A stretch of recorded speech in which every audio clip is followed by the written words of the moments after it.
Broiler মুরগি দিয়ে বুটের ডাল আলু দিয়ে রান্না করেছি। আসসালামু আলাইকুম, হ্যালো এভরিওয়ান, কেমন আছেন সবাই? আশা করছি সবাই ভালো আছেন। এই তো রান্নাবান্না নিয়ে চলে আসলাম আপনাদের সঙ্গে অনেকদিন পর।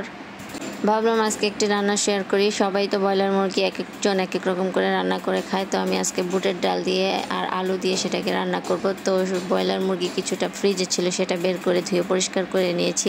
আর এখানে কিছু গোটা মশলা নিয়ে নিয়েছি। রান্নার আগে গোটা মশলাগুলো দিয়ে ভেজে নিলে একটা সুগন্ধ বের হয়ে আসে আর খাবারের স্বাদটাও অনেকটাই বেড়ে যায়। এমনিতেও গরম মশলার গুঁড়া রান্নার শেষে ছিটিয়ে দেওয়া হয়, তারপরও রান্নার আগে যদি তেলের মধ্যে ফোড়নটা দেওয়া হয় তাহলে সেটা অসম্ভব ভালো লাগে খেতে আর কি, অনেক সুন্দর একটা স্মেল বের হয়ে আসে। তো ব্রয়লার মুরগিটা আমি সরিষার তেলে রান্না করে নিচ্ছি, দেখতেই পাচ্ছেন এখানে সরিষার তেল নিয়েছি আর সেখানে আস্ত গোটা মশলাগুলো দিয়ে দিলাম। এখন এর ভিতরে একটু পানি দিয়ে দিয়েছি। তো তারপর এখানে যা যা মশলা লাগে সেগুলো দিয়ে দিয়েছি। সব সময় যে মশলাগুলো দিয়ে রান্না করা হয় সেগুলোই আদা, রসুন, জিরা, ধনিয়া, লবণ আর পেঁয়াজটা আগেই তেলের মধ্যে দিয়ে দিয়েছি। তো ব্রয়লার মুরগিটা আপনারা কে কীভাবে রান্না করে খান জানাবেন আমাকে। তো এই মুরগিটা আমার কিছুদিন ফ্রিজে ছিল, তো সেখান থেকে বের করে নিয়েছি। এমনিতে আমি সব সময় সঙ্গে সঙ্গে ব্রয়লার মুরগি এনে রান্না করে খাই, ফ্রিজে খুব কম রাখা হয়। তো ভাবলাম আজকে মাংস যেহেতু কম, তো এর ভিতরে কিছু বুটের ডাল দিয়ে দিই আর কয়েক টুকরো আলু দিয়ে দিই। দুইটা একসাথে রান্না করলে অন্যরকম একটা টেস্ট আসে। এমনিতেও বুটের ডাল দিয়েও রান্না করা যায় শুধু। আপনারা অনেকে হয়তো বুটের ডাল দিয়ে রান্না করে খান, বুটের ডাল দিয়ে কিন্তু গরুর মাংস রান্না করে খাওয়া যায়, সেটাও আরও অনেক বেশি মজার হয়। তো আমি এখানে যে মাংসগুলো দিয়ে দিলাম, অল্পই ছিল মাংস।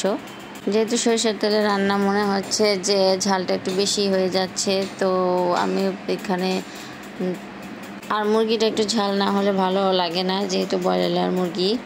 আমি এখানে ডাল, মুরগি, আলু একসঙ্গেই সব কিছু দিয়ে দিয়েছি, কারণ ব্রয়লার মুরগি সেদ্ধ হতে বেশি সময় লাগে না। আগেই দেওয়া উচিত ছিল সব কিছু আগে একসাথে দিয়ে। এখন এটাকে ভালোভাবে কষিয়ে তারপর পানি দিয়ে দিব, তারপর এটা আস্তে আস্তে হয়ে যাবে আর কি।